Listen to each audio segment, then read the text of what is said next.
সানজদাই প্ৰশ্ন কৰিছে যে ৰাহুল গান্ধী কোন হয় ৰাহুল গান্ধী আৰু কিয় ক'লে এই কথাটো আপোনালোকে ভিডিঅ'টো চাওক আৰু হ'লে গম পাব।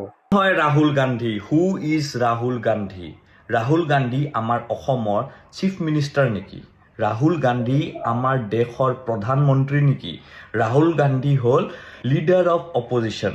তেওঁ এটা ভুল কৰিছে, তেওঁ দাদাৰ ঘৰত দেৰি কৰি গৈছে, সেই বস্তুটো মোৰ বেয়া লাগিছে। কিন্তু সেইটো টপিক লৈ পেলাই নিউজ আমাৰ চাবলৈ মন নাই। আমাৰ অসমত বহুত ডাঙৰ ইছ্যু এটা হৈছে আৰু সেই ইছ্যুটো হ'ল দাদা আমাক কিয় এৰি গ'ল।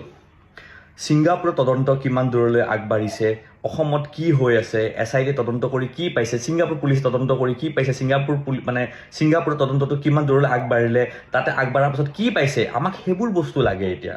যে মই যদি সোধোঁ যে এতিয়ালৈকে আমাৰ honourable prime minister of India কিয় দাদাৰ ঘৰত এতিয়ালৈকে খবৰ ল'ব অহা নাই, তেতিয়া কি ক'ব আপোনালোকৰ উত্তৰটো কি হ'ব আপোনালোকে কওকচোন। মই যদি কিবা ভুল কৰিছোঁ মোক ক্ষমা কৰিব, কিন্তু মোৰ কথাটো কি, এতিয়া আমি কিছুমান অদৰকাৰী কথা লৈ পেলাই নিউজ চাব মন নাই, অদৰকাৰী। আমাক এতিয়া লাগে দাদাৰ তদন্তটো কিমান দূৰলৈ আগবাঢ়িলে, আমাৰ দাদাক ন্যায় দিব লাগে, আমাৰ অসমৰ ৰাইজক ন্যায় দিব লাগে। জয় আই অসম।